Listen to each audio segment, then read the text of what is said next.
عمران خان ہے، اس وقت وہ مظلوم ہے، اس کا غیر مشروط ہم ساتھ دیں گے۔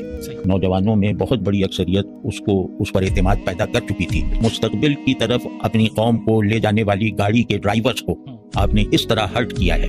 وہ مظلوم ہے اور اس کی مظلومی کا ایک بہت بڑا جو دھچکا ہے وہ شاید ڈھاکہ فال سے بڑا نفسیاتی دھچکا ہے اس معاشرے کے لیے۔ وہ یوں کہ اس معاشرے میں اکثریت نوجوانوں کی 60% نوجوان ہی ہیں نا، نوجوانوں میں بہت بڑی اکثریت اس پر اعتماد پیدا کر چکی تھی، اور یہ غالباً پاکستان کی جمہوری تاریخ میں پہلی مرتبہ ہوا ہے۔ پہلے بھٹو کے ساتھ ہوا تھا لیکن وہ طبقاتی حمایت تھی۔ یہ اس نے کسی طرح سے بہرحال نوجوان جو ہیں وہ اسے اپنا نجات دہندہ اور اینگزائٹی کے اس ماحول میں اپنا معالج سمجھ کے اس کی طرف لپکے تھے، اور وہ لپکنے کا انداز بھی سیاسی نہیں، وہ گویا جیسے مذہبی جیسا تھا۔ ہاں، وہ ایک الگ بات ہے، لیکن اتنی امیدوں کے ساتھ، اتنے تیقن کے ساتھ اس کی طرف بڑھے تھے اور اس کو جتایا تھا اور یہ سب کر دیا۔ اب نوجوان جو اس کے حامی ہیں ان میں سے حمایت کم نہیں ہوئی ہے، بڑھ گئی ہے، لیکن اب اس کی حمایت ریاست سے نفرت پر ختم ہو رہی ہے۔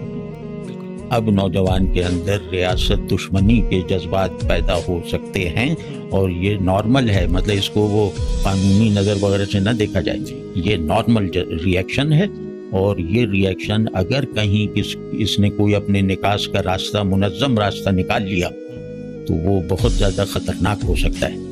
لیکن یہ کہ ریاست کو کوئی پرواہ نہیں، آپ نے مستقبل کی طرف اپنی قوم کو لے جانے والی گاڑی کے ڈرائیورز کو آپ نے اس طرح ہرٹ کیا ہے، اس طرح انہیں بے دست و پاک بنانے کی کوشش کی ہے، اس طرح ان کے جذبات کا مذاق اڑایا ہے آپ کے سب اداروں نے۔ تو اب اگر ان کے اندر کوئی جارحیت، یہ کیوں، ہاں یہ میں اور کہہ دوں کہ اس وقت وہ مظلوم ہے، اس کا غیر مشروط ہم ساتھ دیں گے، ووٹ نہیں دیں گے بعد میں، غیر مشروط ساتھ دیں گے، وہ مظلوم ہے۔ اور دوسرے یہ کہ نوجوانوں کا المیہ یہ ہے کہ ان بیچاروں کے پاس جتنے رہے سہے جذبات تھے دوسرے پر نثار کرنے کے لیے، وہ یہ کر چکے عمران خان پر نثار، کسی بڑی فکر میں تبدیل نہیں ہوا۔